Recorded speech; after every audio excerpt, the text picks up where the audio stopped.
Здравствуйте. В нашей студии сегодня Диас Диянов, заместитель председателя правления ТО КМГ «Петрокем». Поговорим о нефтегазохимических проектах компании и ее достижениях в этом году.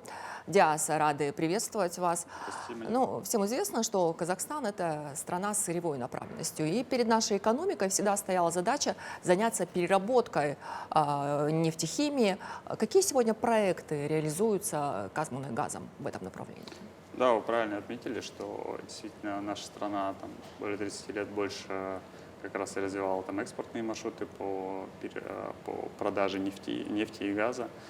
Было построено очень много трубопроводов, но в принципе и глава государства говорит о том, что нужно уже переходить к вопросам переработки и нужно уже перерабатывать свою же нефть. Да? Мы очень богаты в этом плане и есть все возможности для того, чтобы реализовывать большие крупные проекты. В настоящее время уже «Казмунайгаз» реализовал один большой проект. Это завод по производству полипропилена в Атырауской области. Сделан на базе тенгизского месторождения, то есть мы берем с тенгизского месторождения пропан, который выделяет нам ТШО, и из него уже делаем гранулы полипропилена. Уже сейчас мы видим, что за счет того, что наш завод выходит постепенно на проектную мощность, мы уже замещаем весь тот импорт, который приходил к нам, и развиваем все новые и новые марки полипропилена. Диас, вы сегодня пришли не с пустыми руками. Я вот вижу эти красивые баночки. Может, объясните, это и есть продукт переработки нефтехимии? Да, все верно. Мы получаем газ, и потом в результате сложных химических реакций, где присутствует давление, где присутствует температура, получаем эти прекрасные гранулы. Да, и потом уже вот как раз здесь разные гранулы. Они разные гранулы. Да. Из чего делают полипропилен, например? Да, полипропилен делают из пропана. То есть пропан, вы знаете, газ, который мы сжигаем у себя на камфорках. В принципе, сейчас из него можно делать прекрасные гранулы, а из этих гранул можно делать, не знаю, прекрасные такие изделия, которые уже используются мировыми лидерами и используются, самое главное, нами в ходу. То есть по факту полимеры окружают нас, они везде. Но все это благодаря изначально добытому газу, который у нас же добывается, потом мы из этого газа делаем прекрасные такие полимеры, и уже из этих полимеров делается готовая продукция. То есть на сегодняшний день в Казахстане рабочий завод один? Ну, большой рабочий завод, да, один, но мы не остановились на этом, мы пошли дальше. Сейчас с приходом Казмунайгаз, как раз когда Казмунайгаз определил для себя новую точку роста в виде нефтегазохимии, нас поддержало правительство, нам дал поручение президент, глава государства, да, и сейчас у нас реализуется другой большой проект, он в 2,5 раза больше, чем нынешнего проекта по 500 тысяч полипропилену. Мы сейчас реализуем проект по производству полиэтилена.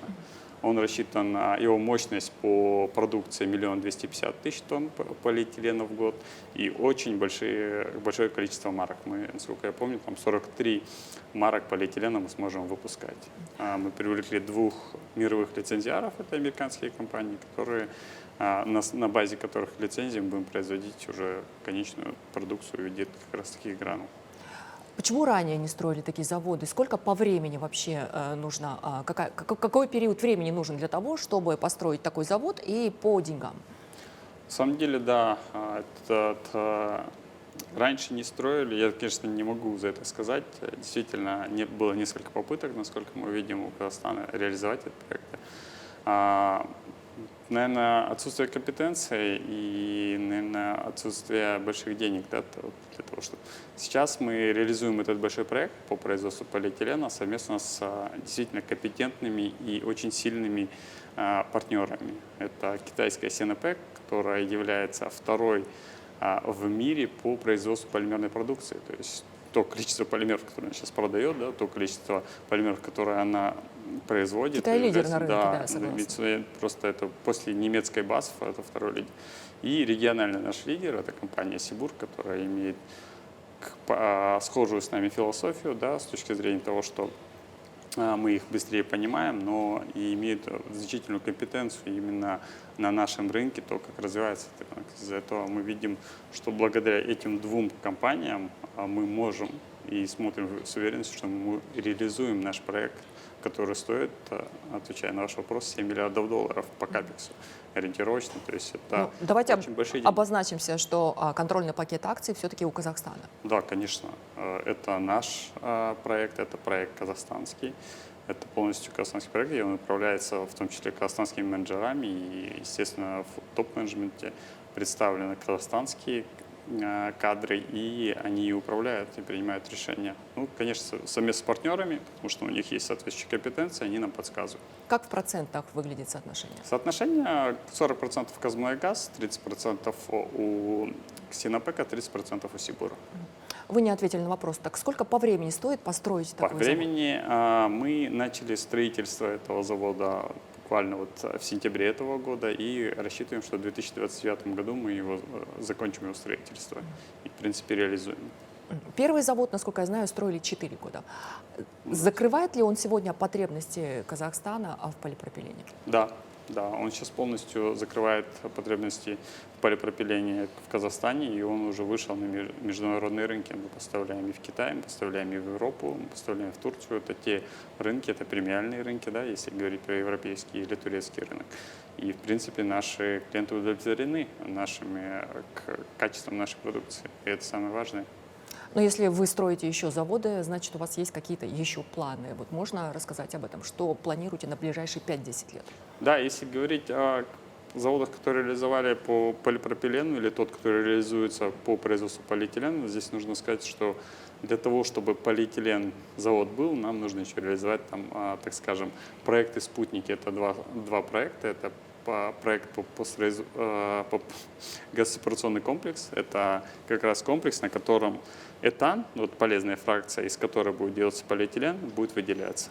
То есть нам Тингис Шевройл дает сухой газ, из него мы выделяем этан, потом этан по трубе, которую тоже сами построим, будем поставлять на завод полиэтилен.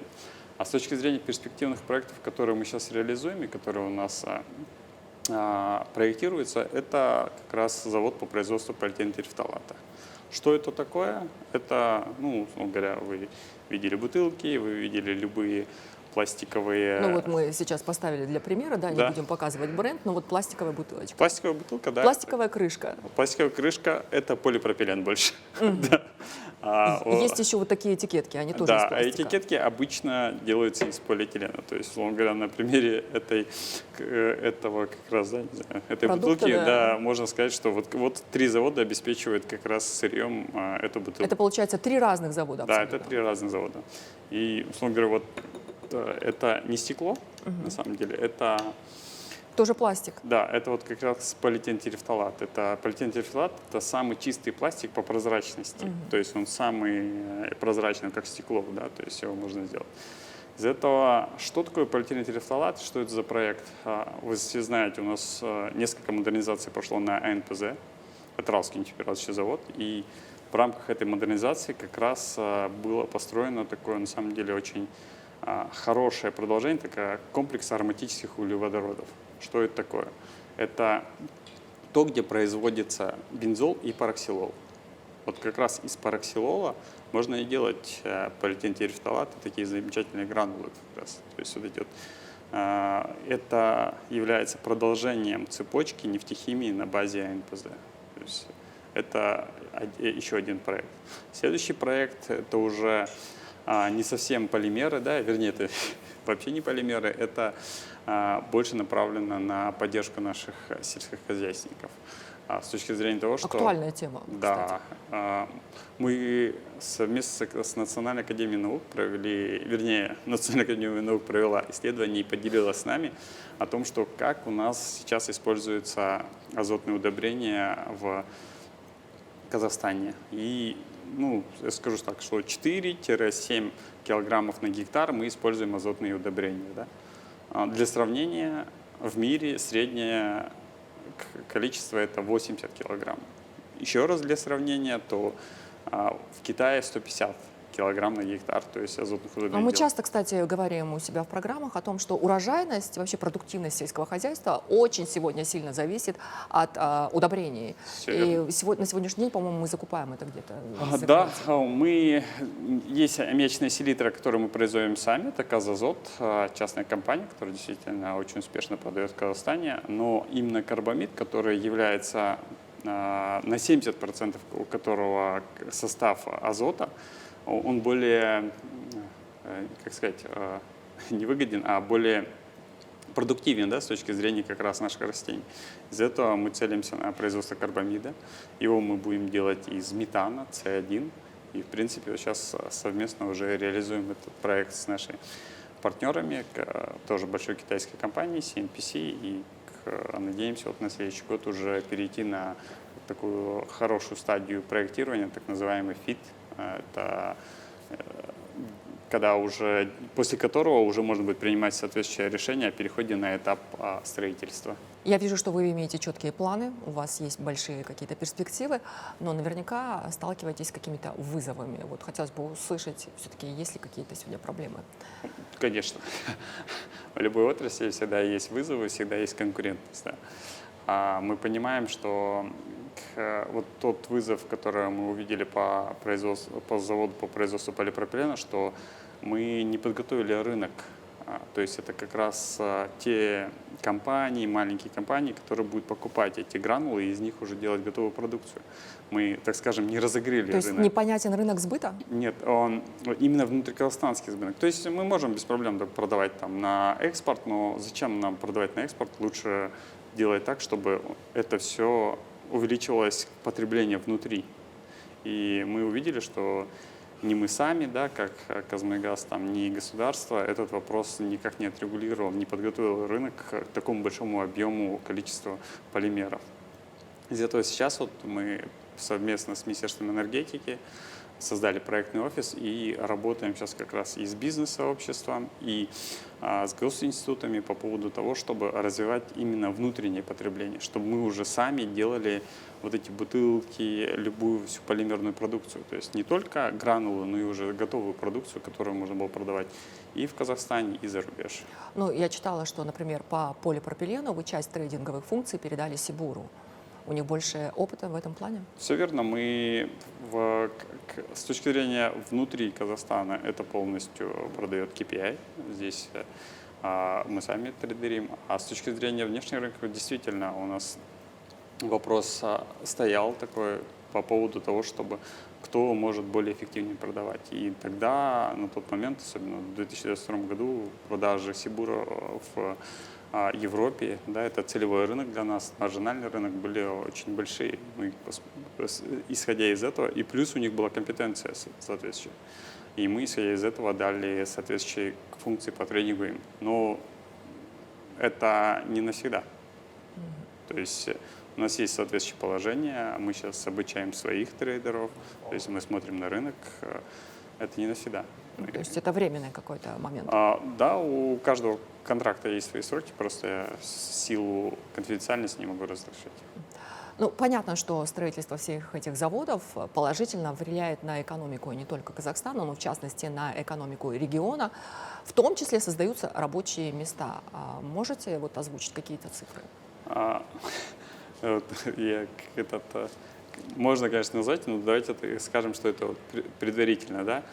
Могу сказать точно за наш завод, да. То есть мы видим, что если мы реализуем все эти заводы, про которые я сказал, это полиэтилен, полиэтилентерефталат и карбамид, то порядка от 3 до 5 тысяч постоянных рабочих дней мы сами создадим на своих заводах.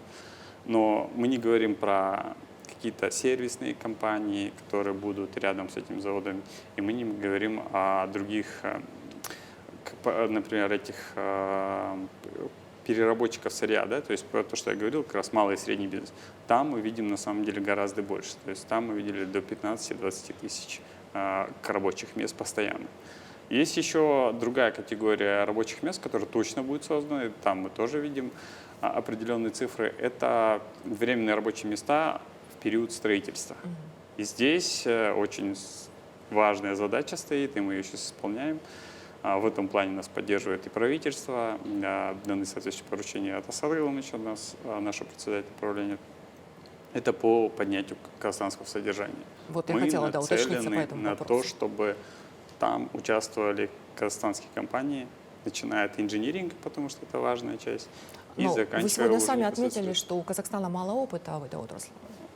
Я согласен, но если мы сейчас не будем делать, то мы так и останемся без этого опыта. То есть они приедут и уедут, а нам нужно будет под каждого иностранного работника, который имеет опыт, ставить своего казахстанского работника, который набирался бы опыт. Когда мы говорим о нефти и газохимии, всегда встает вопрос экологической безопасности. Давайте остановимся на этом моменте.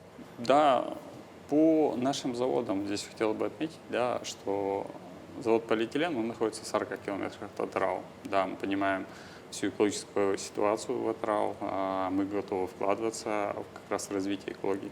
Но с точки зрения, например, самих процессов, то есть это не как НПЗ, нефтеперерабатывающий завод, здесь все происходит в закрытом режиме, то есть температура подается и подается непосредственно давление, и это идет в закрытом режиме. То есть там нет такого, что факел постоянно горит и что-то мы сжигаем. Такого нет. Да, могут быть аварийные выбросы, но так, чтобы что-то сжигалось постоянно, или то таких просто нет. Из-за этого, с точки зрения экологии, мы видим, что наше производство, именно основанные на чистом этане, чистом пропане, они гораздо более экологичны, чем если бы мы делали бы нефтегазохимию на базе нафты. Мы с вами встречаемся в канун Нового года, ну и в компаниях принято подводить какие-то итоги. Хотелось бы услышать от вас, какие проекты для вас стали наиболее значимыми. Для нас, конечно же, это проект полиэтилен, потому что мы смогли привлечь партнеров, сильного партнера в лице Синопек, до этого привлекли Сибур. Как раз в этом году и мы, и партнеры приняли окончательное инвестиционное решение и начали уже строительство, потому что после того, как ты принимаешь окончательное решение, то ты уже идешь до конца. Из-за этого для нас, да, то, что мы начали строительство проекта полиэтилен, это является очень важной вехой с учетом как раз сложности этого проекта и с учетом его стоимости. Да, по капиталу, я говорил, более 7 миллиардов долларов. Ну что ж, хотелось бы пожелать вам успехов в реализации всех ваших проектов. Самое главное, чтобы поступлений в виде налогов в бюджет было больше. Конечно. Спасибо большое. Спасибо большое.